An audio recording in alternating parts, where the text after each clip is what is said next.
The muscle car recipe is a simple one. Lots of power, handling optional, and above all, keep it affordable. Only $19.95. This gave us quite a lot of the same cars, but among those, a few did stand out.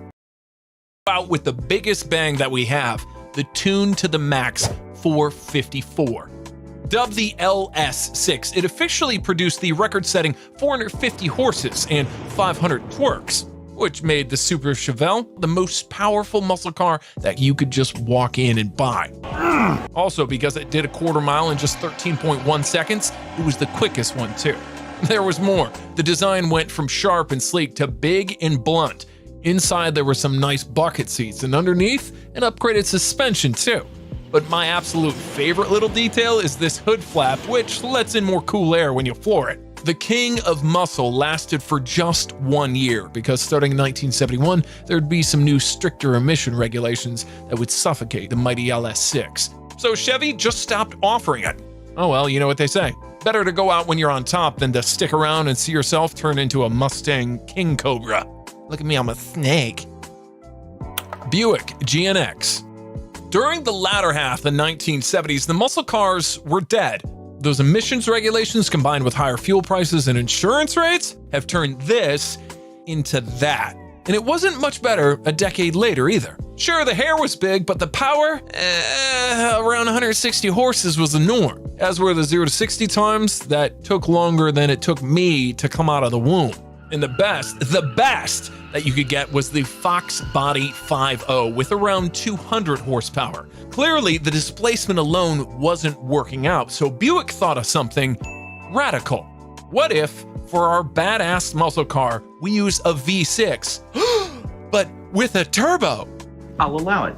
The Grand National Experimental was the result, and here's all you need to know about it. This Buick was the fastest accelerating car you could buy in 1987, faster than the Corvette, than the Porsche 911, and even the Countach. It was the demon of its time, so naturally everybody wanted one, but there was a problem. Only 547 were made, so some dealers outright refused to sell theirs and instead kept them for themselves. Others asked ridiculous premiums on top of the base price. It was chaos. And then there was GM, the owner of the Buick brand. Corvette was their darling, and now suddenly this Darth Vader looking V6 having brick-shaped Buick was shitting all over it. Nuh-uh, we can't have that. So they limited its top speed and lied about how much power it makes. Dyno says it's 300, so take that, Corvette. Mustang GTD. After years and decades of smug Europeans laughing at our muscle cars, cracking jokes about how they can't even take a corner, which by the way, isn't true anymore, Ford decided that enough is enough. Guess what, you socialist? We're coming over. Your turf, your track, and then we're seeing who's laughing last. And what the fuck is a kilometer? Anyway, this is what we're fighting back with. The Mustang GTD. And for all you Volkswagen fans out there, no, it's not a diesel. What it is wide body. Roid Rage, hardly a muscle car anymore, developed a run around the Nürburgring faster than the GT3 RS or the Mercedes GT Black Series. That can make it the fastest road legal car in the world that isn't an F1 powered hypercar. To do so, this GTD received quite a number of upgrades over the Vegas rental version. Carbon fiber body, carbon fiber prop shaft leading to a sequential dual clutch 8-speed at the back for better weight distribution. Also, the titanium exhaust was made from recycled F-22 fighter jets, which is just freaking cool, and a big top-mounted wing with the DRS. Not much smaller are these gigantic cheese graters that alleviate the pressure around the wheels. Those are magnesium, by the way, and are connected to the car with the same kind of inboard racing suspension that's found in the GT supercar. Same tires too, only wider. Like your mama! Power over 800 from this supercharged 5.2-liter V8 with a cross plane. That means proper muscle roar. There's just one bad thing. It starts at $300,000. Still worth it though. Plymouth Superbird. I hate to be talking about the Charger Daytona again, but without it, there'd be no Superbird. So here's a quick recap. The old Charger wasn't doing so well at NASCAR due to being very unaerodynamic, so Dodge hired an actual rocket frickin' scientist to solve the problem. His solution: it needs to be pointy. And guess what? It worked! Seeing how this new Aerocharger was running laps around everyone, Plymouth wanted to do the same thing with their new Roadrunner too, which was okay since both Dodge and Plymouth were parts of the whole Chrysler Corporation. And also, Plymouth really wanted to lure back their star racing driver, Richard Petty. That worked too, superbly. But enough about NASCAR. Let's talk about the street version, on which the Petty's Blue Racer was based. Like the Daytona, it also had the rocket science nose, the wing, the front splitter, and these fender scoops, but all slightly tweaked. At the time, the Dodge was so radically different that most people considered it too ugly. Oh! Ew! Dude! What the fuck? So Plymouth really tried hard to beautify theirs, even if it would make it slightly less aero-efficient. The nose grille was pushed below the edge. The wing had a bit more of an angle, and the black mascara around the headlights, plus the black vinyl roof, was put there to break up the otherwise never-ending body of the same color. That also worked. Not! The Superbird was selling so badly that many dealers reverted them to regular Roadrunners just to get rid of them. Oh, if only they knew how collectible these would become one day. Well, shit. Dodge Demon. But despite all the rocket science this and Nürburgring that, the core of every muscle car, I'm sure you agree, is how fast it can go down a short straight. Weirdly, during the modern muscle era, only Dodge really seems to care about this, and only they dared to make something like the Demon, a road-legal dragster. As standard, it only had one seat. The other one was an optional extra. The tires were so smooth, I wonder how the regulators didn't ban them from road use. But they are legal. And you have to sign a document stating that you won't sue Dodge if you drive in the rain, spin out, or die. The engine was heavily reworked from the regular Hellcat and pumps out 840 horses. Put all that together and on a prepped surface, this car will pull off a wheelie. It's the first road-legal production car that can do that. So what are the numbers? 1.9 seconds to 60 and a quarter mile in just 9.6. That's so fast that the NHRA, which is the drag racing organization, disqualified the Demon.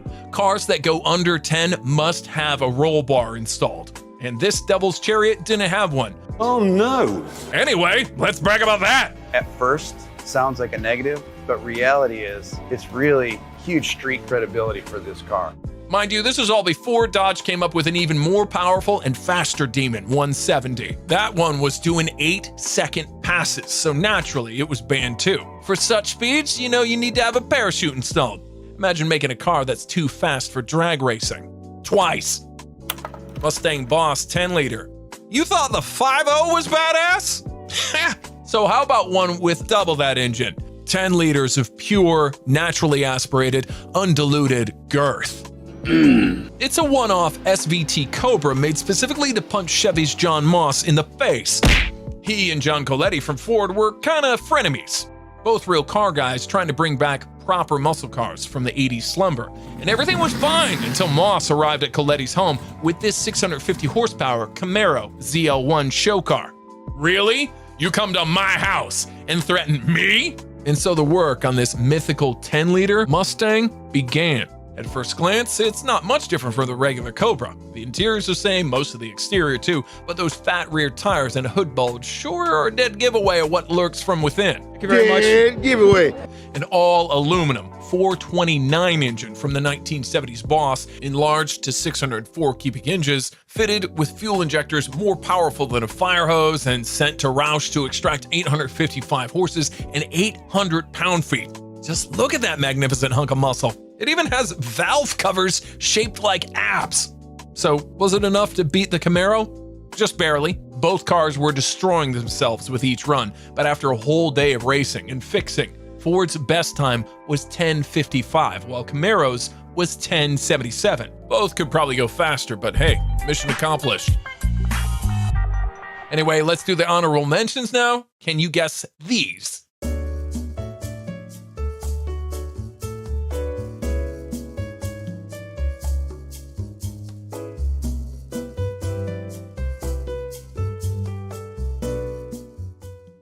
And at number 1, Cobra Super Snake. This was Carroll Shelby's own personal car, and it was, as he described it, a Cobra to end all Cobras. The others, however, described it as the most dangerous car ever made. I'm not making this up. Russian roulette is safer.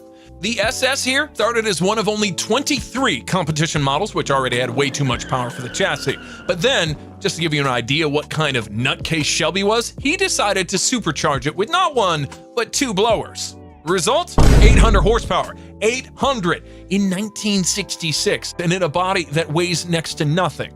Nothing was also what it had in terms of safety features. No bumpers, no seat belts, nothing protecting your legs from those hot side exhausts. And then you can only imagine what happens if he hits someone. Those chromed fans would turn a poor guy into paste. And as for speed, it was terrifying. 0 to 60 in a little over 3 seconds and around 200 miles per hour top speed. Yeah, okay, the seatbelts would have been useless anyway. But the Super Snake wasn't a one-off. The second one was made for Bill Cosby, of all people. You know, you look at that face and you never think, yeah, that's a car guy. And something else. Anyway, the car scared the shit out of Cosby, who promptly sold it to some other rich rando. That guy drove off a cliff and into an ocean, killing himself and the car in the process. Which means 1 in 2 Super Snakes means death, compared to 1 in 6 pistol chambers. Told you that Russian roulette is safer.